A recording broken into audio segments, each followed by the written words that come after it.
Muchachos, la semana pasada les dimos a conocer que el gobernador del estado de Querétaro fue invitado por la Organización de las Naciones Unidas a participar en la COP28.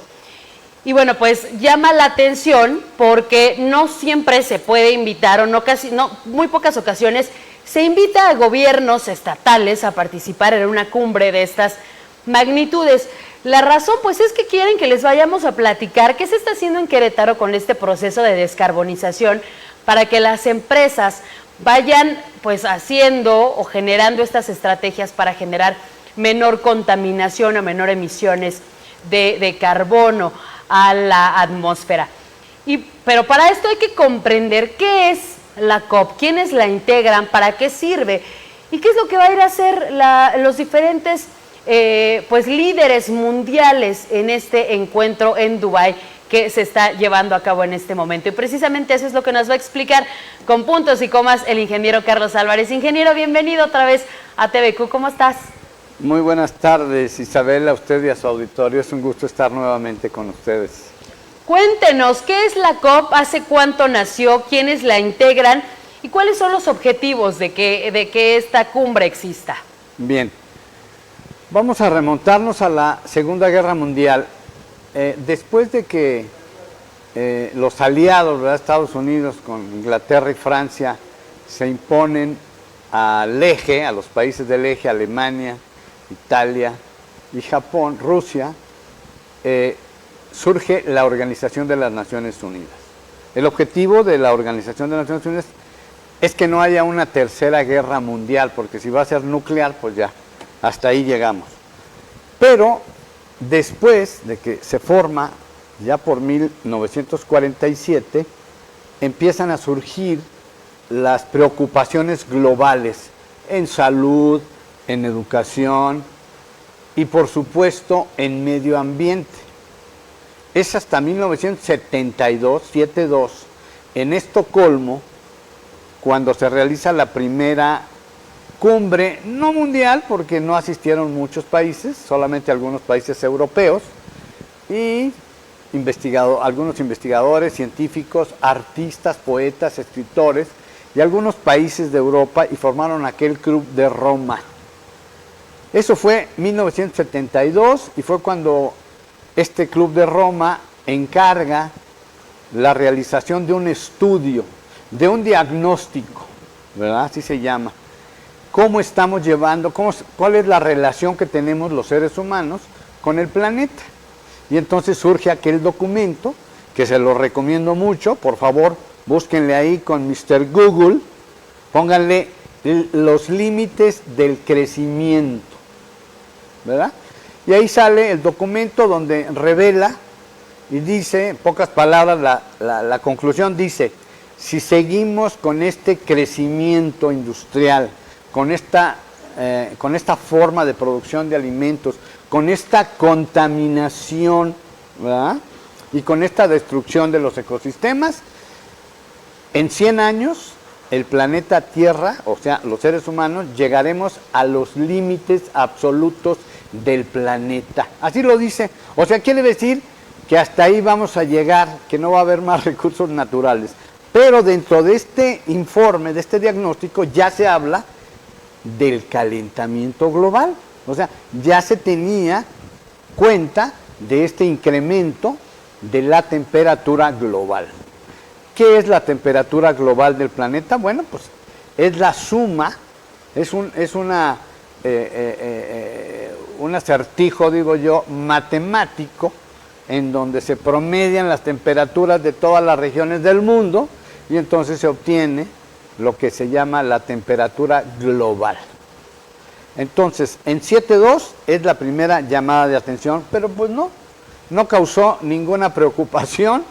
Pasaron 20 años hasta la cumbre de Río de Janeiro, cuando se realiza ahora sí, ya con más de 140 países del mundo, entre ellos México, por supuesto, y se realiza aquella primera cumbre en Río de Janeiro en septiembre, si mal no recuerdo, 13 o 14 de septiembre, inicia esa cumbre en Brasil, en Río de Janeiro, y ahí ya, formalmente, ahí sí, ya se habla y se dice, estamos calentando el planeta y tenemos que dejar de calentarlo. ¿Cuáles son los gases? Ya los hemos dicho aquí, el dióxido de azufre, los óxidos nitrosos, el metano, CH4, los gases refrigerantes y otros, pero fundamentalmente son esos.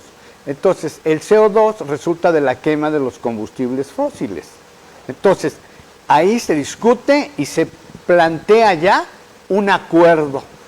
Se tardan 2 años, hasta 1994, llegan a un acuerdo que se llama Convenio Marco de la Organización de las Naciones Unidas sobre el Cambio Climático. Ese es el acuerdo. Finalmente, es un acuerdo de voluntades, solamente de voluntades, ¿ok? De todos los países. Entonces, en 1995 se realiza esta primera reunión que tiene esas siglas COP. En inglés es Conference of the Parties, de Paris. O sea, es la conferencia de las partes. ¿Cuáles son las partes? Pues son los países, son las naciones, las que se comprometieron a sentarse a una mesa, a ponerse de acuerdo para establecer una estrategia en el tiempo para reducir las emisiones de gases de efecto invernadero, que ya sabemos que están calentando el planeta con las consecuencias que todos conocemos. Hoy no tenemos agua, hoy tenemos más calor, o no llueve, o llueve mucho, y tenemos un Otis que nos regaló, ¿verdad?, el Océano Pacífico, nos regaló el huracán Otis, categoría 5, que vino a destruir muchos, pero muchos municipios de la costa guerrerense, incluyendo Acapulco. Entonces, ya vamos a la 28ª, fíjense nada más, del 95 a la fecha, salvo España, que se tuvo que posponer la de España por la pandemia. Pero llevamos, esta va a ser la número 28 reunión, la conferencia de las partes número 28, le llamamos la COP 28. Y esta se va a realizar ahora en Dubái. Fíjense qué curioso, Isabel. Dubái está en los Emiratos Árabes Unidos. O sea, en pocas palabras, ahí mismo en su casa les van a decir a los petroleros, oigan, señores, bájenle 2 ya rayitas. Está bien que estén haciendo buen negocio, pero estamos calentando el planeta. Yo diría que los invitaran así amablemente a todos los países petroleros y decir, ¿por qué no invierten? Así como ganan dinero con el petróleo, también pueden ganar dinero con las energías limpias.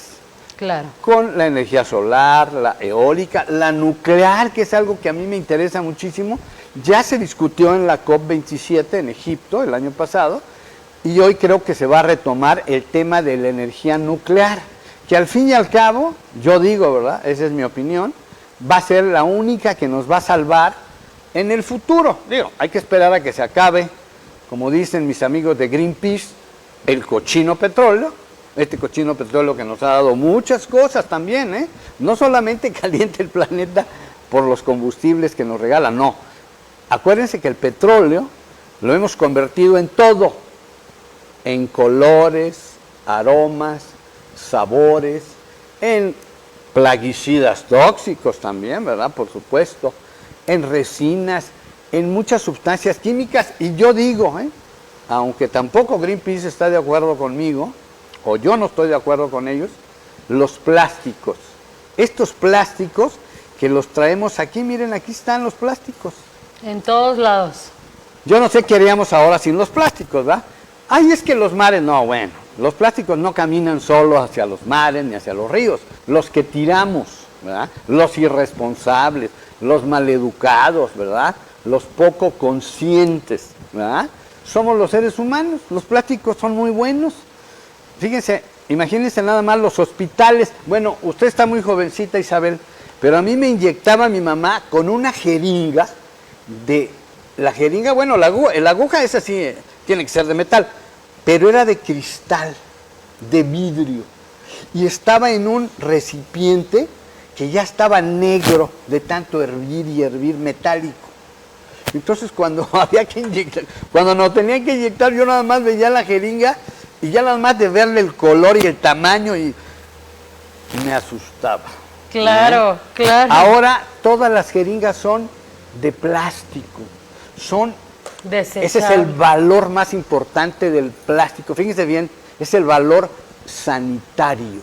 O sea, cómo nos ayudan hoy a reducir las infecciones, las enfermedades, la transmisión del SIDA, ¿verdad? Y de la sífilis y de tantas y tantas enfermedades, porque antes esa jeringa que hervía mi mamá, y que también en los hospitales la servían, pues aún así transmitían muchas enfermedades. Por eso los plásticos yo creo que son el mejor invento procedente del petróleo, pero el petróleo sigue calentando el planeta, porque hay 1.200 millones de autos, Isabel, incluyendo el de usted. Yo ya traigo un híbrido, yo quisiera traer un Tesla, pero pues todavía no me alcanza.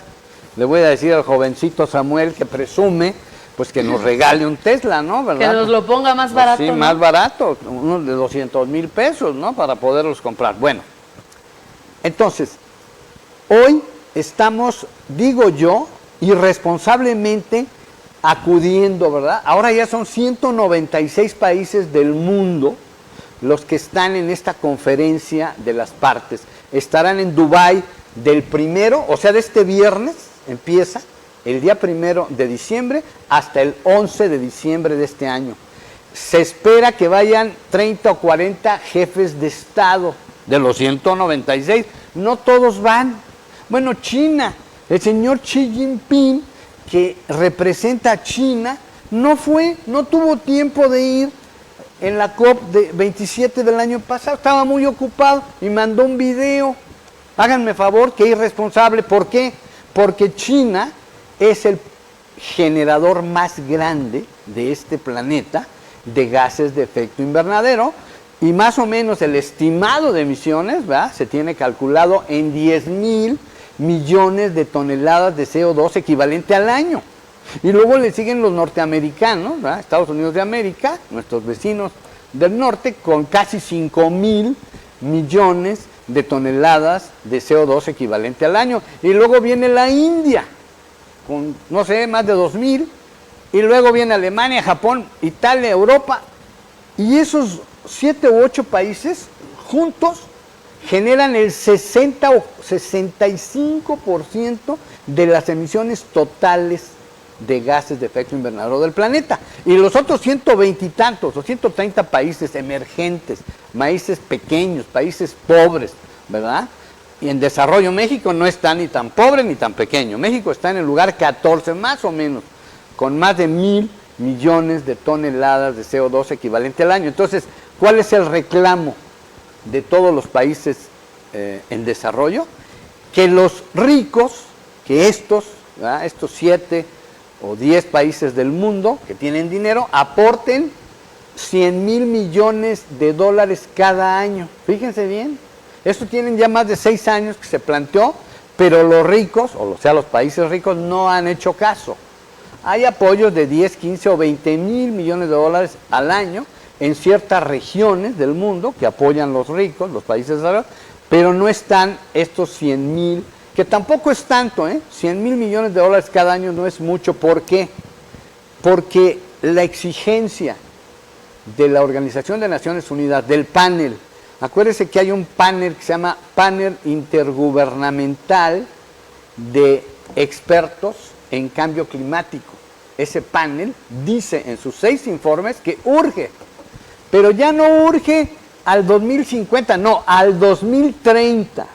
¿Cuál es la exigencia hoy? Tenemos que reducir la mitad de las emisiones en los próximos 5 años.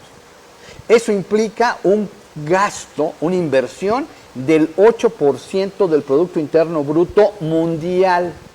O sea, en pocas palabras, los estimados, ¿verdad?, de los que saben de este tema dicen que se requieren 5 trillones de dólares cada año.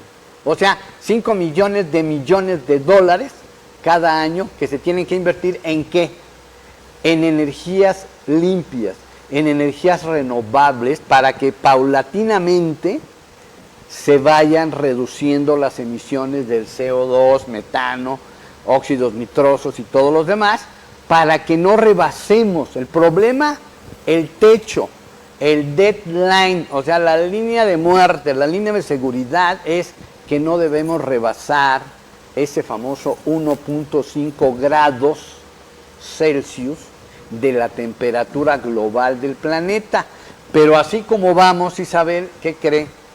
Hubo una pausa con la pandemia, una ligera así como un quiebre tantito, pero ahorita otra vez las emisiones no han bajado, sino que siguen creciendo. China ya dijo, yo hasta el 2050, hasta el 2060 voy a llegar a mis emisiones netas cero. Así se llama, emisiones netas cero. Quiere decir que ese país tiene equilibrado la emisión de CO2 que se va a tener que seguir generando, unas 2, 3 décadas, pero también tiene energías limpias. Entonces, ese equilibrio, que es a lo que debemos llegar todos, es urgente que ya se haga, que se comprometan, porque son puras palabras huecas, Isabel.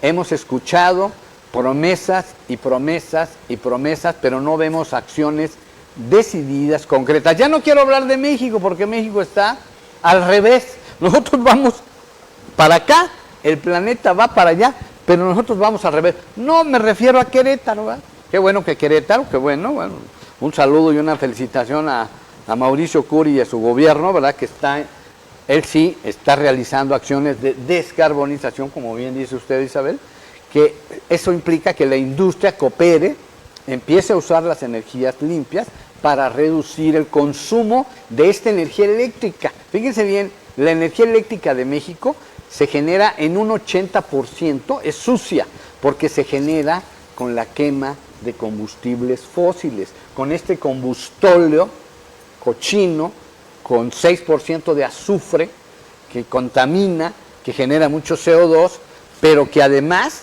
nos envenena con el dióxido de azufre. De manera pues que hasta aquí lo voy a dejar.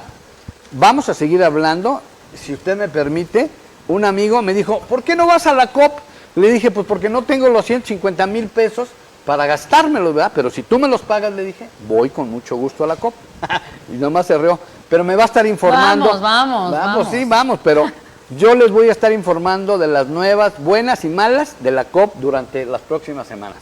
Pues te agradezco muchísimo, como siempre, mi querido ingeniero. Esta es tu casa. Al contrario, muchas gracias. Buenas tardes. Él es el ingeniero Carlos Álvarez Flores, titular de nuestra sección de crisis ambiental. Con esto nos vamos a la pausa y regresamos al cierre de este espacio informativo. No se despegue, ya volvemos.